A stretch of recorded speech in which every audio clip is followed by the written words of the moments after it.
Case Study Response to COVID-19 by Danielle Robinson and Grace Thomas.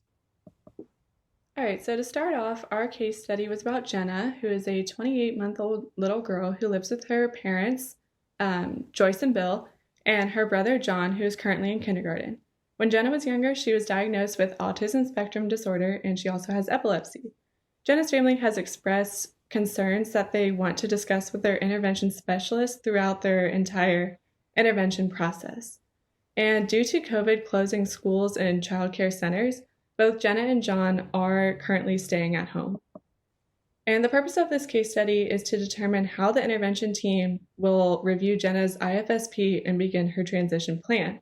So during the meeting, the topics of discussion are going to include the need for a transition plan to develop with the family 90 days prior to Jenna's third birthday. Next, they're going to talk about the transition options that are available. So some of these options are Head Start programs, early education programs, and Part B preschool services. The family and the team will also discuss the best method of communication, and this could be through Zoom calls, WebEx calls, or FaceTime. And finally, any new needs and priorities that may have arisen due to COVID will also be talked about. So some more information on the transition process. Before moving on to Part B, there needs to be a transition conference. And the people in this transition conference, it's going to be Joyce and Bill, the lead agency, the local education agency, the IFSP members, service coordinator, and the people invited by the family. And then another aspect to this meeting is the written consent from families. It's still needed, but instead of being in writing, it's just going to be the parents writing their signature and then taking a scan or a picture of that document and then sending it to them. And how they're going to do this conference is either WebEx, Zoom, or any different virtual platform they have. So after the parents make a decision about what they want to do, the local education agency must provide the safeguards given through the IDEA plan. There might need to be an evaluation and a new IEP for Jenna developed under the Part B services as well.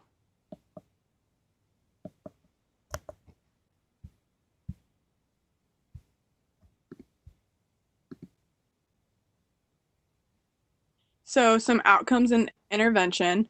Basically, we have our childcare outcomes and then our home outcomes. These ones are the childcare ones. And it's important to remember that because of the stay-at-home order, we have to do all of this intervention at home now. So it's important to utilize modeling and coaching. So modeling is the IE provider modeling how to do this for the parents on the FaceTime call. And then coaching is them trying to help them through it, the parents through it when they're coaching their child. So our first outcome is Jenna will make smoother transitions and make changes in routines in a child care center or at home now. For our intervention, we're going to model how to talk to Jenna using prizes and words of encouragement. Our second outcome is she will participate in toddler activities without an adult shadow.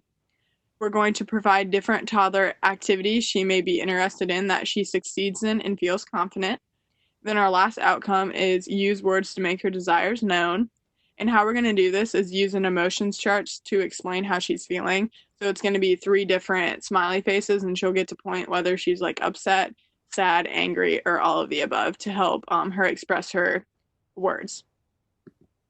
So next we have the outcomes and interventions for the home environment setting.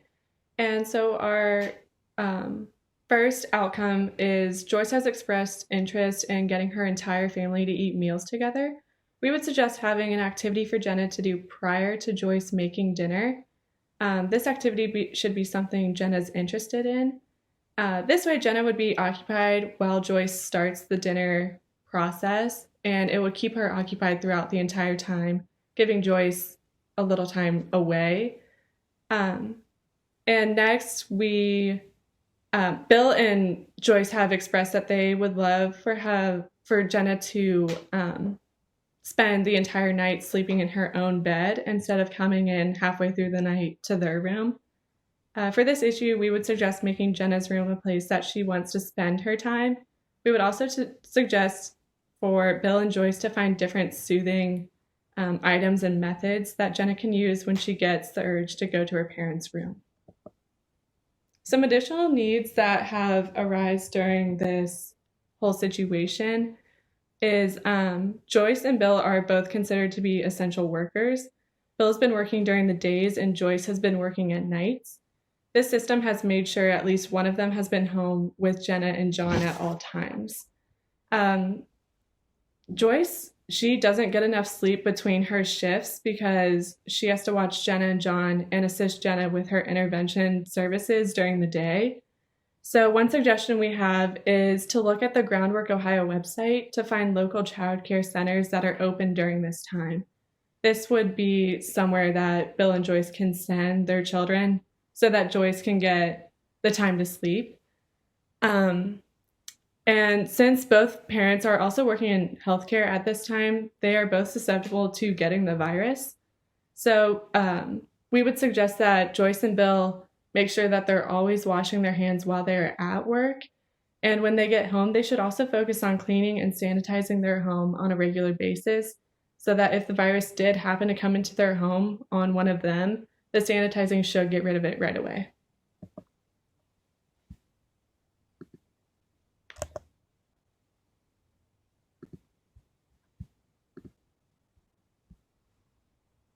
Okay, so for our summary, we just want to wrap up the entire thing by the first thing we did was start making decisions about Part B of the early intervention process.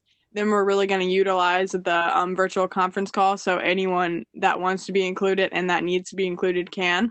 And then another aspect of our case study was the recommendations through home visits. And the recommendations we really have are words of encouragement, feelings charts, coping strategies, redirecting, and supportive environment. And the reason why we pick these recommendations is because they're simple enough to be included in their daily routine for both Jenna and the parents. And another main reason is because the EI provider doesn't necessarily need to physically be there. They can be spoken through a phone or a FaceTime call. So, and then these are our references. And we're all finished.